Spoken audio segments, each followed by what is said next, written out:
Good morning, Alex and friends. I'm Grace. Today is Thursday, February 13th, 2025, and you're listening to Alex's News.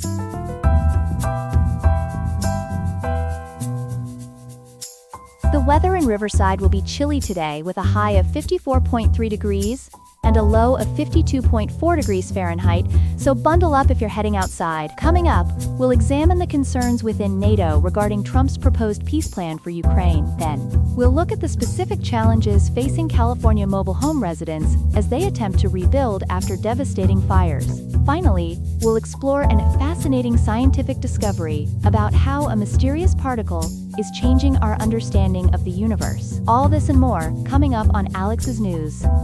Stay tuned.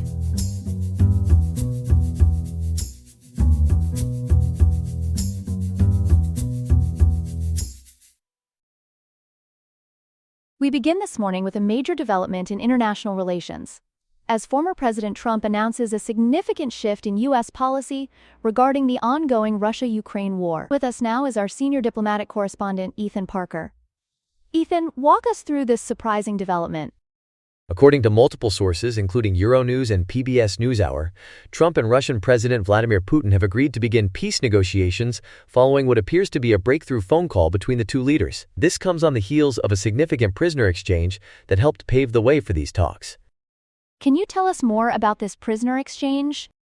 Yes, Grace. The Star Tribune reports that American teacher Mark Fogel, who had been held in Russia since August 2021 on drug charges, was released in exchange for Alexander Vinnik, a Russian national who had been convicted in the U.S. for cryptocurrency fraud.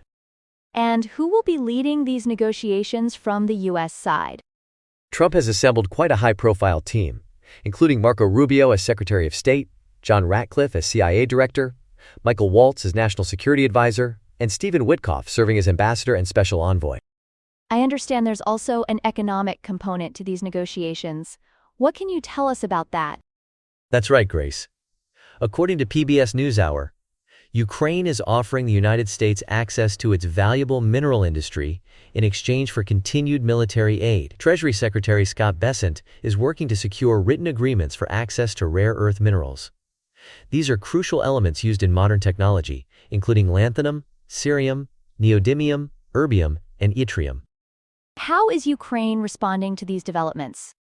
Well, that's where things get interesting. While Ukrainian President Zelensky has reported having what he called a meaningful conversation with Trump, there's some ambiguity about Ukraine's actual role in these peace talks. Adding to this uncertainty, U.S. Defense Secretary Pete Hegseth has made waves by stating that NATO membership for Ukraine is unrealistic, which represents a significant departure from previous U.S. positions. And what's the response from Moscow?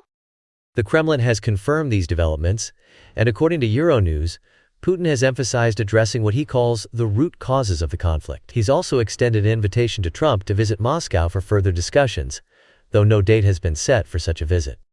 Thank you, Ethan, for that comprehensive report.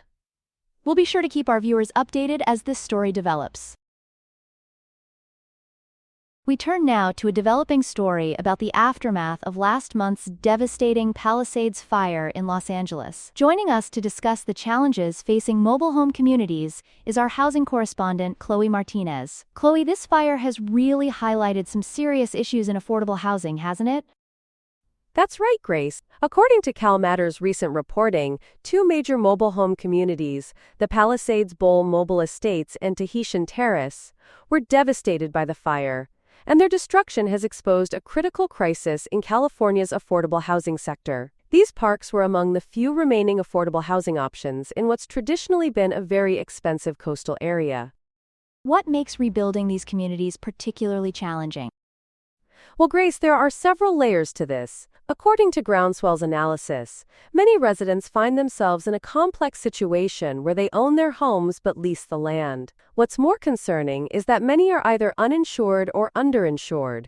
The report also reveals that nearly 80% of manufactured homes nationwide are located in high-risk areas for natural disasters like wildfires and floods. I understand Mayor Karen Bass has taken some action on this. What can you tell us about that? Yes, Mayor Bass has issued an executive order that exempts owners from certain Mellow Act permitting requirements for rebuilding. For those who might not be familiar, the Mellow Act is a law that requires replacement of demolished affordable housing in coastal zones. Additionally, California state law mandates that park owners must allow tenants to return after rebuilding, though they can increase rents to cover reconstruction costs. What about government assistance for these residents? The state has several programs in place. The Manufactured Housing Opportunity and Revitalization Program provided $100 million over 2 years, though it was paused last summer. There's also the Cal Home Program, which offers loans to low and moderate income Californians specifically for mobile home replacement. Democratic state senators have also proposed new legislation to temporarily control rents and strengthen rebuilding rights. How does this compare to previous wildfire recovery efforts? The historical precedent isn't particularly encouraging, Grace. Looking at data from the GSMOL website, after the 2018 Camp Fire in Paradise, only about 5 out of 30 mobile home parks were rebuilt.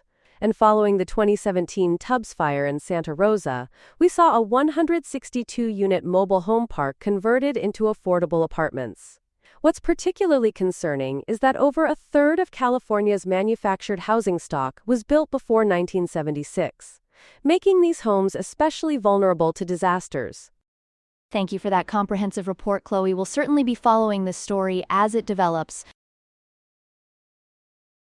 Here are some other headlines. House Republicans have unveiled an ambitious budget plan that includes extending $4.5 trillion in tax cuts while raising the debt ceiling by $4 trillion. The proposal calls for significant spending reductions totaling $1.5 trillion over 10 years, with major cuts targeting healthcare, education, and agriculture.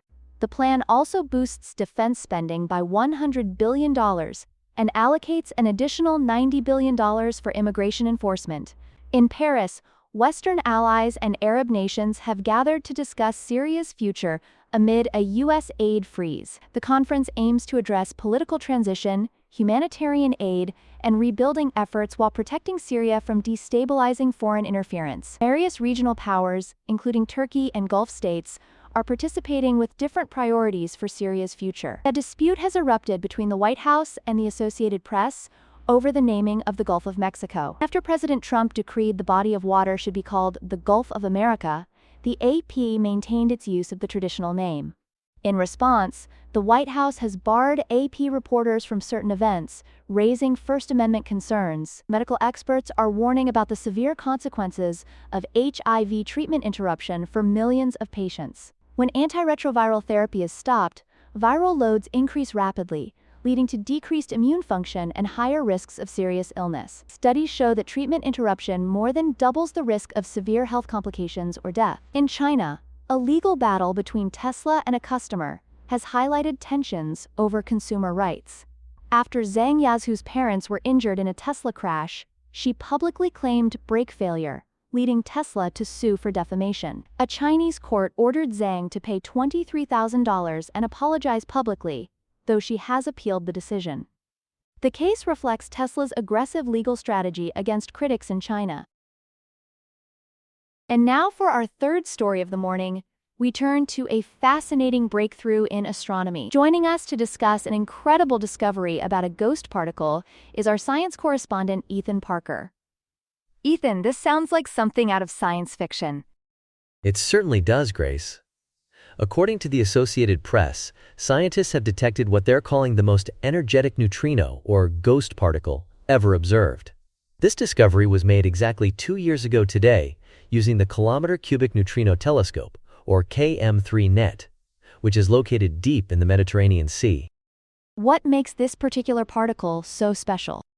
Well, Space.com reports that this particle, named KM3-230,213A, has an energy level of 220 quadrillion electron volts. To put that in perspective, it's about 30 times more powerful than the previous record holder. What's particularly fascinating is that this energy level far exceeds anything we can produce in our most advanced particle accelerators, including the Large Hadron Collider.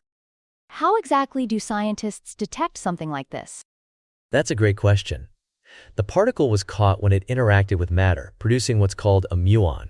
That's a type of subatomic particle. This interaction triggered signals in more than a third of the telescope's sensors. The Mediterranean location is crucial here because, as scientists have reported, it provides an optimal view of the galactic plane from the northern hemisphere. Do we know where this particle came from?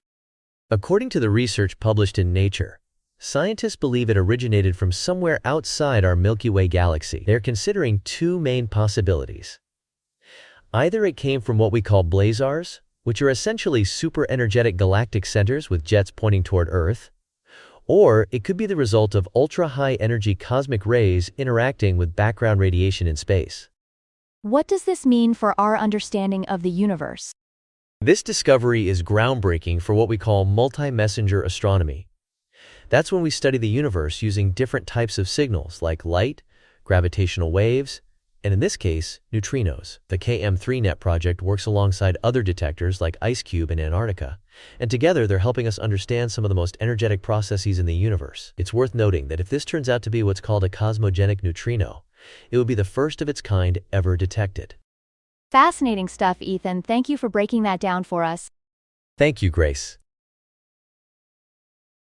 That's all we have for now. Today's episode was made by Alexander King with Claude Sonnet 3.5, Gemini Flash 2.0, the Perplexity API, and the Google Cloud Text-to-Speech API. I hope you have a great day. I'll see you tomorrow, Alex.